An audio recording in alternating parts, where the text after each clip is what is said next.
lovely friends, it is Margaret, and it is time to talk about what I read in April.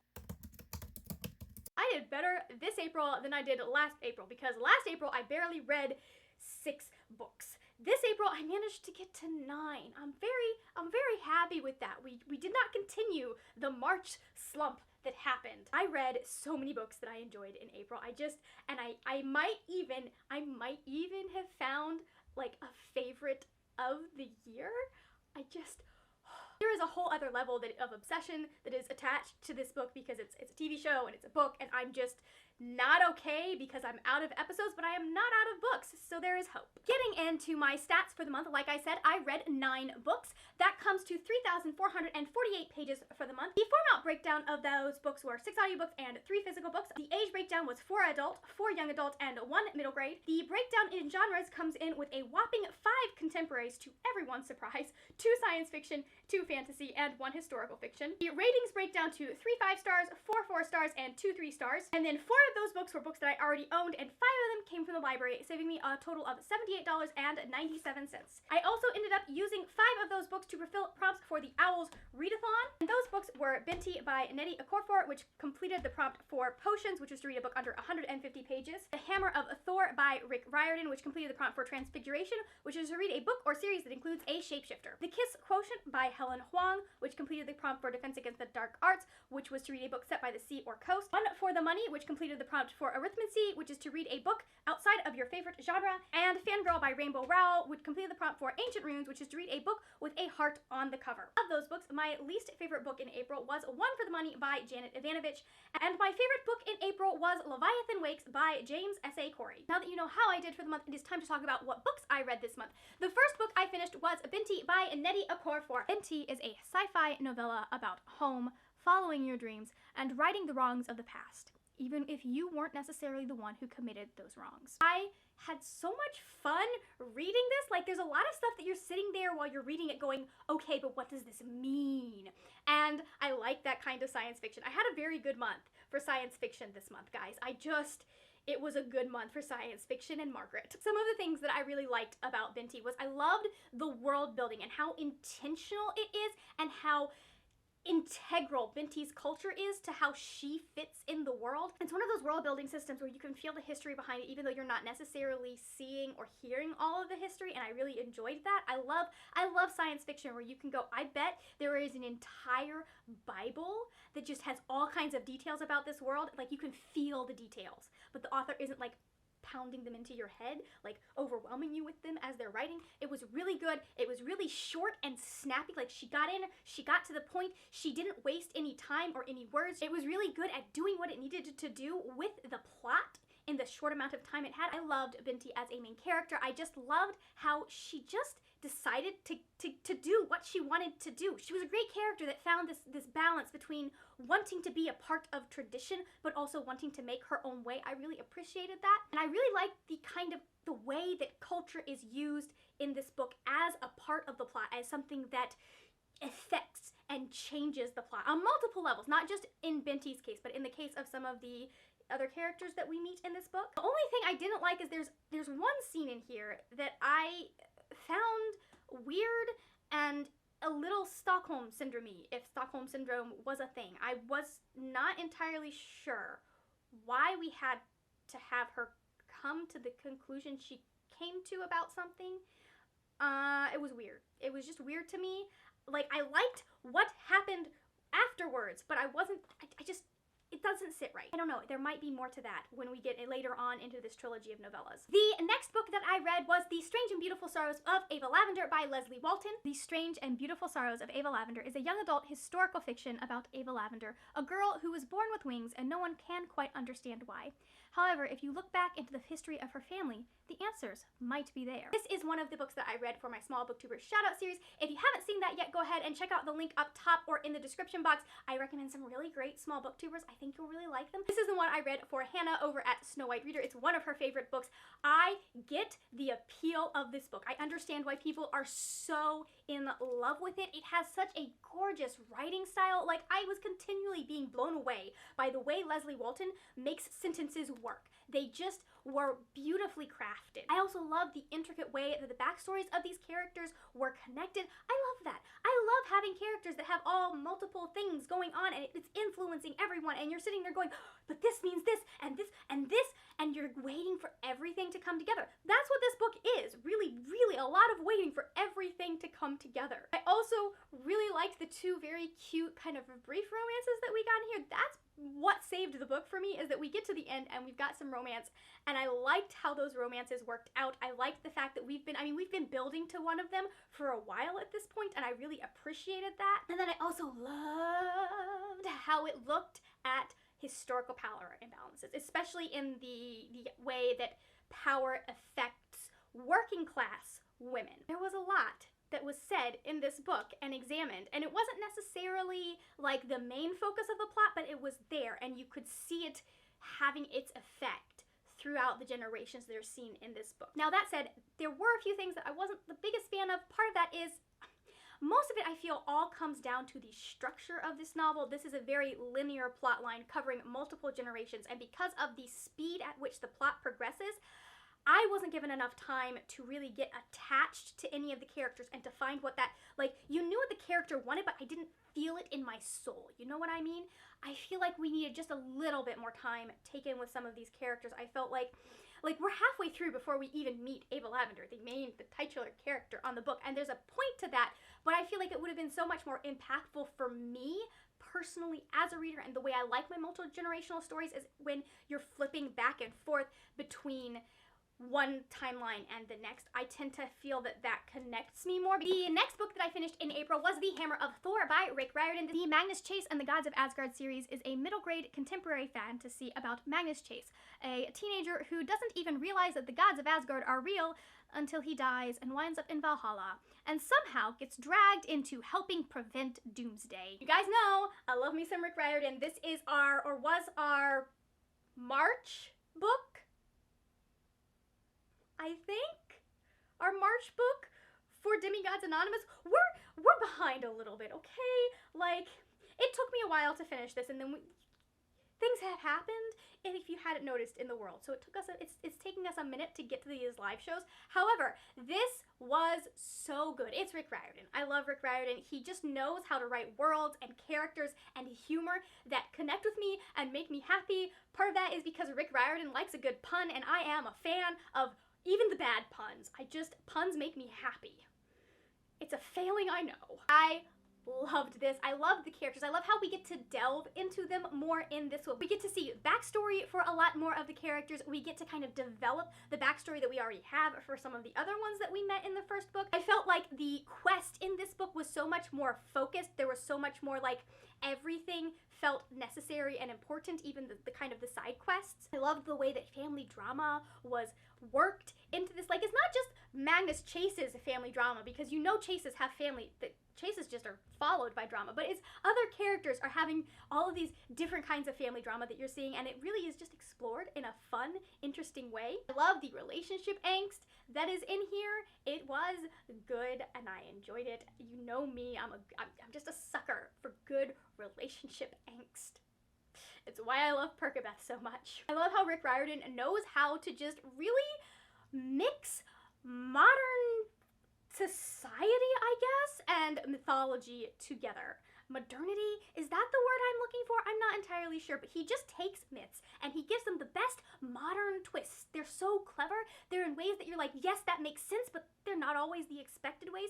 Granted, I don't have a lot of expectation when it comes to Norse mythology, but I love how he makes it so clear what is going on and so accessible. It's not like, I don't feel like I need to have read the entire Norse mythology. Not that there's a lot of it, but I don't feel like I need to have read a book on Norse mythology to understand what's going on here and see some of the connections. The next book that I finished was The Hand on the Wall by Maureen Johnson. The Truly Devious series is a young adult mystery series following Stevie Bell, a teenager who is obsessed with the murders that happened at Ellingham Academy in the 1900s. All of the research she has done into the murders of Ellingham's family has gotten her a place in the school, and she is coming to solve the mystery. I have been waiting for this book to find out what happened and if I was right, and this did not disappoint. I was expecting it to disappoint. I was expecting to walk away from this and be like, I need to get rid of my copy of Truly Devious. But no, I added Vanishing Stare and Hand on the Wall to my wish list because I need them and they're pretty.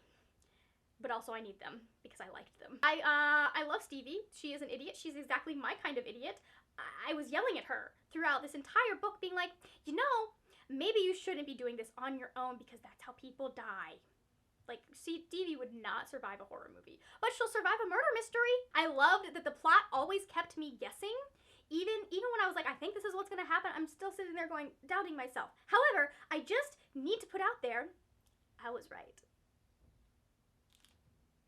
I guessed it at the beginning of the first book. I was like, this person seems like they would do a murder. And I was right, they did a murder. I love the characters in this novel. I love how fleshed out the side character. Like, it's not just Stevie and the main love interest that are really good characters. I love the fact that all of her friends have just, they're real people. You sit there and you're like, I would like to actually possibly hang out with some of these people when murder and explosions are not happening. I love the way that she ended up wrapping things up and how I was so worried about how she was going to be able to reveal the actual answers to this 100-year-old murder that Stevie has been investigating almost her entire life. And the way that was done, I was just like, this works. It wasn't entirely what I was expecting, but it works. And I just, like, yes, thank you. I was so happy with how that resolved. The next book that I finished was Strange the Dreamer by Laini Taylor. Strange the Dreamer is a young adult fantasy about Laszlo Strange, a junior librarian who is obsessed with the mythical city of Weep. Only one day, people from Weep show up at the doorstep of his library. This was the group book for the round of Vault-a-thon that happened in March, the readathon that I failed because I didn't finish any of the books for my own readathon, including the group book. However, I'd already read Strange the Dreamer. This is the third time I've read it, and I still love it. It is still amazing. This book was hilarious because I know how it ends. You're told at the beginning how it ends, and I'm sitting there reading this book going, maybe this time it will be different. Don't ask me how. Like, she has me believing that somehow, magically, the ending of a book can change. I love everything about it. I love the writing. Yes, it's really flowery, and there are occasionally times where she goes a little bit overboard, but I don't care. I just don't. It speaks to me on a spiritual level when it comes to the writing. I love the romance. I'm a sucker for those romances where you have two people who have always felt like outsiders clicking and having an instant connection when they find the one person that can see them or understand them. I love that storyline. I love the characters. Laini Taylor does side characters so well. Another one where, like, they just feel like people that you would want to sit down and have a chat with. Some of them, not all of them. There are a few that I'm just like, you know, okay, you're please stay away from me. But having read both this and the Daughter of Smoke and Bone series, I can say that, like, all of her side characters, they're fun. I like them. I enjoy them. Also, I have to say, this is so much richer if you have read Daughter of Smoke and Bone, and vice versa. Like, Daughter of Smoke and Bone is like, you're gonna be reading it going, oh, that's what that was in Strange the Dreamer and Muse of Nightmares. It was fun. It was fun figuring out all of the pieces. The next book that I read in April was The Kiss Quotient by Helen Huang. The Kiss Quotient is a contemporary adult romance that follows Stella. Stella has autism, and that makes relationships and sex a little bit difficult for her. However, when a comment from a coworker makes her think that maybe all she lacks is practice, Stella comes up with a plan to hire a male escort to teach her the ropes. This was also for my small booktuber shoutouts video. This was the one that I picked for Michelle over at Thor Wants Another Letter.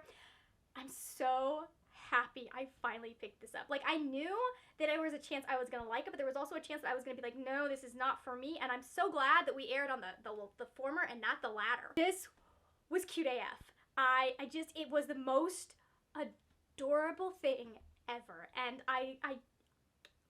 there are no words for how cute and sweet and how much giggling I was doing while I was reading it and just rooting for these two and watching them be such idiots. Oh man, guys. The amount of time it took them to figure out that they were actually, like, they liked each other and wanted this to be a permanent thing. Such idiots. Stella and Michael were great. They were so much fun to experience as characters. They had so much depth to them, and it's such a short book, and you wouldn't think that they could cover as much as they do, and yet they do. She does. It's so good. There are so many layers to this story. It's not just like the initial premise. It's like the initial premise, and then another layer, and then another layer, and then you keep digging and there's another layer. I love Michael's family. They were such a highlight of this book. The banter, the sibling shenanigans. I mean, at one point Stella walks in and he is wrestling with one of his sisters for, I don't know what he's trying to win, but like, dishwashing privileges or something. I'm not entirely sure, but it was for some stupid, like, household chore thing, and you can just tell that is how life is at their house. Also, I love how much focus is put on consent. This book said consent is sexy in, like, huge, large letters, and I liked the way that it's not even something that needs to be talked about. It's just something that happens. And it also plays into Stella's autism and the fact that even though she doesn't necessarily, she's not open about her autism from the very get-go. She doesn't really tell Michael her initial, like, why she needs help getting used to relationships and figuring out how to navigate relationships. She just tells him that she does. And even though she's not told him the core reasoning, which definitely would have given him tools to be able to handle certain situations better, he still does there are so many places where he could have completely messed up. So many places, and because he's so good about being like, hey, we go at your pace, and checking in on her, they're not. He manages to still, like, handle all of those situations really well, and I was so impressed with that because, I don't know, it doesn't feel like something that you'd see. There are a lot of the guys on the internet that would have huge issues with that, just would not be able to do what this guy does. The next book that I read was Leviathan Wakes by James S.A. Corey. Leviathan Wakes is an adult science fiction that follows a deadbeat cop and the last surviving crew of a destroyed ice miner as they try to stop the spread of the highly contagious extraterrestrial protomolecule. This has been on my TBR for a while. I was taking my time getting to it because it's chunky sci-fi written by a white male author, actually a pair of white male authors, and so sometimes those things just don't agree with me as a person. So I was taking my time, and then I started watching the show, and that kind of bumped it up on my list. And then I pulled Thomas from SFF 180 out of the jar for the final book that I was the final booktuber I was going to be talking about in my small booktuber rec video, and I was like, well, this is one of the books he recommends, so we're gonna read it. And oh my, this is the reason everything that happened to me in April happened. That is such an exaggeration. This is the reason, though, that I went into full-fledged, like, obsession mode over The Expanse. I just could not stop with this show because this book, it's so good. It is so good, and there's so much more, like, the show is amazing and fantastic and my favorite thing in the world right now, but I have to say, this also has just so much backstory. So many things make so much more sense because they're able to, like, lay them out in plain English, in black and white text. They do such a good job. I mean, okay, I'm not gonna say that they do such a good job. I felt they did a good job with representation on multiple levels. However, I'm pretty well represented in the fiction world as a person, so I might be wrong about that one. I do not have necessarily the experience to be like, yes, Naomi Nagata is a fantastic representation of a woman of color. I just know that she is a fantastic representation of a woman, and I didn't see any red flags that I was aware of. That doesn't mean they aren't there. I love this series. I already have the next 2 books coming. I'm counting down the days until they are in my hands. I actually have all 3 of them because this is not mine, but I will own this. I'm sorry, guys. This is the only thing I want to talk about right now, and I don't really have a lot of people to talk about it. Let me talk to you about why I liked it. Okay, so number 1, you know why my number 1 reason that I like this book, TV show thing is, and it is because the relationship between Jim and Naomi is fantastic. This relationship said toxic masculinity can suck it and just moved on. I love that. I love how in control Naomi gets to be in this relationship. The fact that she calls the shots. I like that. I love the fact that he has no problem with the fact that she is a full head taller than he is. Like, no one even thinks that's weird. I loved how well the world building was integrated into this novel. It's so perfectly balanced. I have no words. Like, there was not a single moment in this book where I was going, we are getting too much information about how this works or this political thing or whatever. Like, there's not a single part that felt like a history lesson. Even in books that I have thoroughly enjoyed, I'll be like, this is too much information right here, right now. You're info dumping. And there wasn't a single info dump in here, or anything that felt like an info dump, at least. I loved how much fun the characters are. Like, they are 10 times more fun in this book, I feel, than they were in season 1. Seasons 2 and 3 and 4, we get to know them a little bit better, and we get to see more of their quirks, but, like, Amos just shines in this book. just was so well done. I know, I will say this book at least is two male points of view. And while I did appreciate how they were handled, they are super masculine and they're definitely written by guys. But it wasn't in a bad way. It wasn't one of those things where I sat down and I was like, wow, yes, wow, definitely written by a dude. It wasn't anything that made me cringe. It just was like, oh yeah, I can see definitely that a guy wrote this. Okay, we're good. We can move on. I highly recommend this series right now at this moment. I don't know if I'll feel that way in five books. I've heard some things about stuff that happens later, so I don't, nothing spoilery, just I know the thing that happens. I don't know if I will still feel like that when that thing happens. But we'll see. It'll just depend on how they handle what happens after the thing happens. Does that make sense? The next book I finished was One for the Money by Janet Ivanovich. One for the Money is an adult mystery that follows Stephanie Plum. Stephanie is low on her luck and needs some money, so she joins her cousin's bounty hunting business. However, her first target turns out to be her high school ex. This was the first book that I finished for my Best Friends Choose My TBR video. I've got all these long form videos that are going on. I will have that vlog up at some point, but I will link the original video where they chose all of the books they wanted me to read. I find it hilarious that I read my favorite book and then my least favorite book right one after the other. But this book was okay. This was barely 3 stars for me. The only, I have such mixed feelings about this book because I do think it was a good mystery. Not mystery, but I do think it had a good relationship. I liked the interplay between what's her name and Morelli. Her name was Stephanie. The Stephanie Plum series. I can't even remember the titular character's name.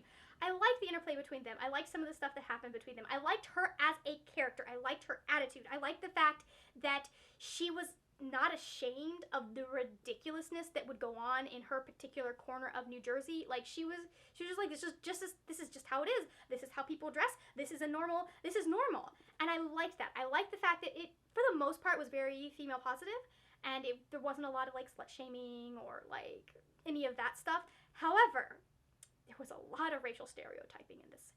And it just you could tell it was written by a white woman in the 90s. And I wasn't okay with that.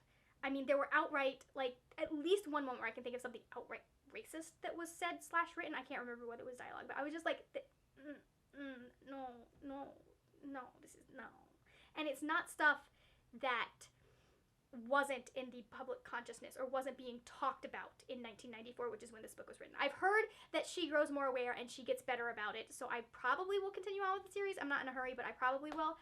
However, there was a lot of stuff in regards to the main antagonist, or who we thought was the main antagonist, that made me feel uncomfortable and made me feel kind of gross. Like I said, the main plot was good, the love interest, the relationship was good, but we could have done better, Karen. We could have done better. And the final book that I read in April was Fangirl by Rainbow Rowell. Fangirl is a young adult contemporary that follows the introverted Kat as she deals with her first year at college, including dealing with her brand new roommate and her roommate's maybe boyfriend. This was a reread. I read it 6 years ago, back in 2014, I think is what it said on Goodreads. I just happened to know that because I was checking. I don't remember why I know that, but I just happened to have seen that on Goodreads and thought, hey, it's been 6 years. A few things have changed in 6 years. I don't love it quite as much. I still really identified with Kat as a human being. With Kath. I felt that. I was the girl. I didn't go to any parties in college because I didn't care. I wasn't interested in them. I had no friends who were interested in them. I was a theater kid. I was a shut-in theater kid. There are different types of theater kids, but I was a theater kid that sat in the corner and you never really noticed her until she started singing or whatever it was I would do at the time. I loved her and Levi's relationship once you get into where they actually have a relationship and they're working together. I wasn't so in love with some of the stuff he did at the very beginning. He steals her food at one point and I'm like, that's rude. I liked their relationship. I think she has good characters. I think there are a few aspects that could have been done better. I think that just knowing her track record with other stuff, there's definitely, you can see it. I enjoyed it this time. I didn't enjoy it quite as much as I did the first time because I think I noticed more flaws in the relationship and more flaws in not necessarily the writing, but in things that were missing in the writing that I kind of expect to find in my, at least see an attempt made in my fiction these days, and no attempt was made. So Let me know down in the comments if you have read any of these books. I would love to hear your thoughts on them. We don't necessarily have to agree, just be polite and don't spoil anything for other people. Like I don't know, figure out how to put it under the cut, because I don't have that many comments, so it's kind of hard to avoid spoilers. It's a little bit difficult there. Thank you so much for watching. If you enjoyed this video, please give it a thumbs up. Also, there are videos right over here. Watch some more because you're already on YouTube. Why not? That is it for now, my friends. Happy reading, and I will see you later when we will talk about more wordy, nerdy things. Bye!